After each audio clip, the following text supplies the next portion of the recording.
Pemirsa, perdagangan saham di Bursa Efek telah dibuka. Kita akan mencermati kinerja perdagangan saham hari ini.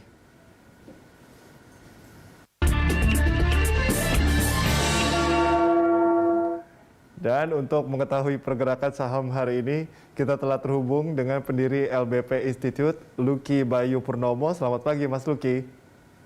Selamat pagi. Oke, Mas Lucky, tadi baru saja kita simak papan bursa baru saja dibuka, tadi menyentuh atau menguat di zona hijau di level 6.640-an sampai 6.650-an. Bagaimana analisis Anda mengingat juga ini masih dibayangi juga oleh isu pelaksanaan tapering? Ya, pada prinsipnya seperti yang kita lihat di share screen saat ini, memang indeks telah mencapai level tertingginya ya, di mana target tersebut telah diuji pada minggu lalu di angka 6.680.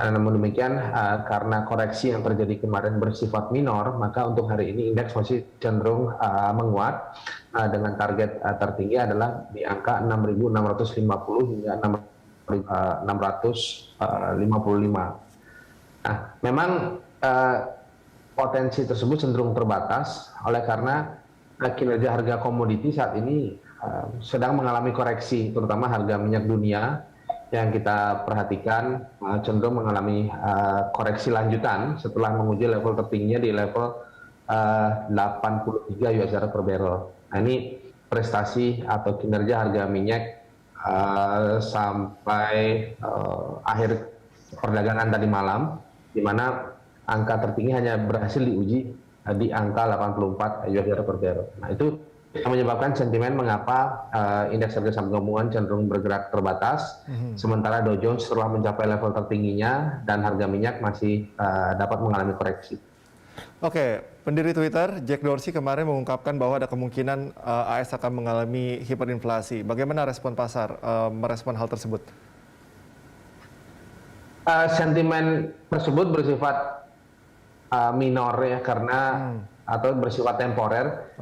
Oleh karena hiperinflasi tersebut dapat terjadi apabila satu keadaan moneter dan fiskal itu bertolak belakang gitu.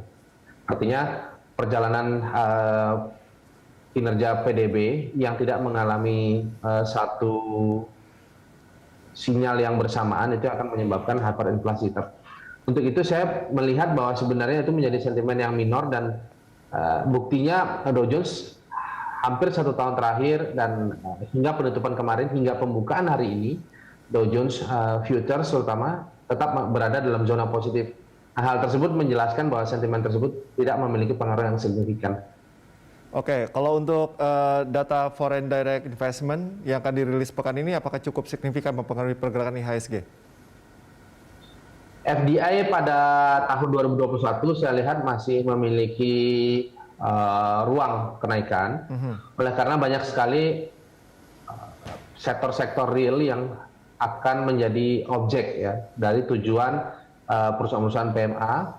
Kemudian FDI tentu melihat orientasi tersebut akan menjadi cukup baik, seperti pendirian pabrik listrik, kemudian pabrik baterai dan sebagainya, yang itu juga melibatkan BKPM atau Kementerian Investasi saat ini untuk mengakselerasi proses FDI tersebut. Untuk itu ini akan menjadi trigger untuk indeks harga saham gabungan sekali lagi dengan target 6.650 hingga 6.655 untuk hari ini. Oke, untuk Evergrande sendiri apakah masih cukup menyelimuti pergerakan IHSG? Saya kira itu tidak sama menjadi sentimen temporer karena sekali lagi pasar melihat bahwa kita ini jelang penutupan tahun, sudah sampai kepada jelang akhir bulan Oktober, kita akan masuk ke bulan November dan Desember. Artinya pasar lebih membobot bagaimana sebenarnya sentimen penutupan tahun dibandingkan kinerja sentimen yang ada di luar negeri. Oke, kalau bicara mengenai pandemi COVID-19, tentu ada kondisi yang berbeda antara di dalam negeri dan juga atau domestik atau global begitu ya, karena di domestik cenderung sudah mulai membaik gitu ya, tapi di global juga kondisinya masih tidak menentu begitu, ada yang membaik kemudian juga ada yang memburuk kembali seperti di Rusia. Apakah masih mempengaruhi pergerakan IHSG? Ya, seperti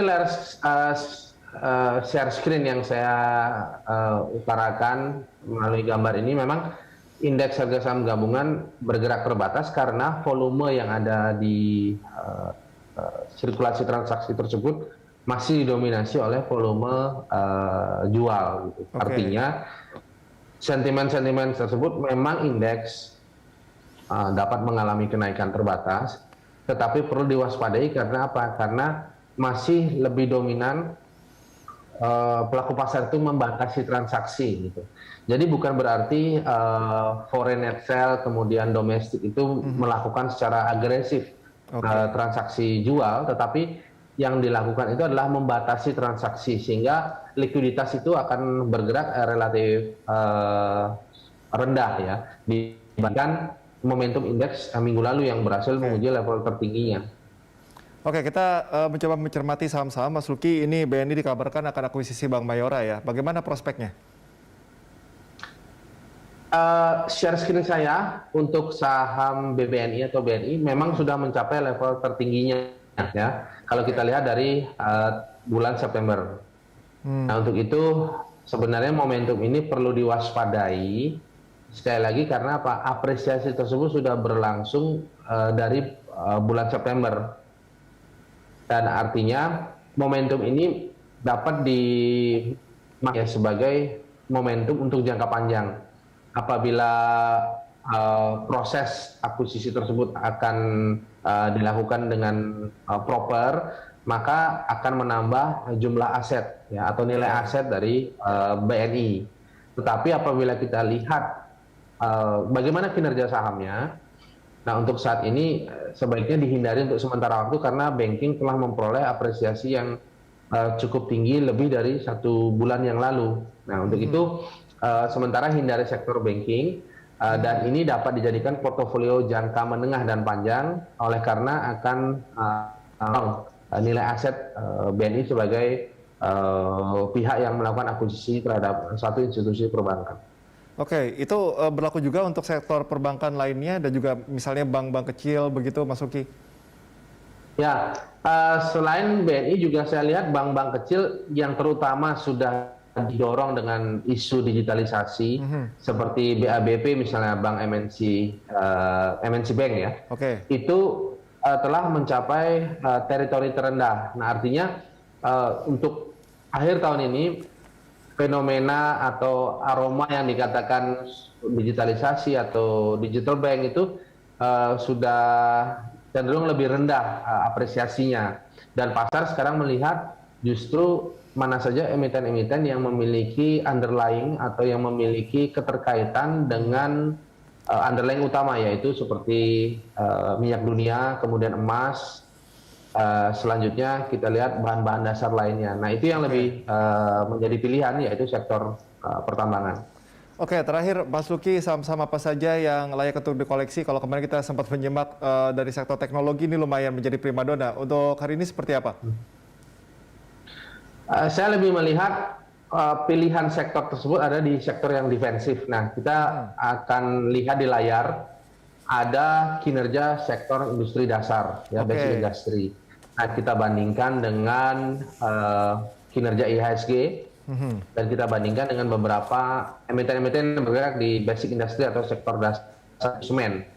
Nah, saya melihat sebenarnya semen batu raja atau SMBR ini dapat menjadi pilihan oleh karena kinerja SMBR yang warna biru itu lebih unggul dibandingkan semen Indonesia, kemudian SMCB, kemudian Indosemen, bahkan mampu bergerak di atas rata-rata kinerja IHSG yang warna merah. Artinya ini menjadi satu prestasi untuk kinerja sektor dasar oleh karena SMBR walaupun secara kapitalisasi tidak besar, tetapi ini dapat menjadi portofolio, terutama untuk portofolio jangka pendek, baik 1 pekan ataupun 1 bulan ke depan, jelang penutupan tahun.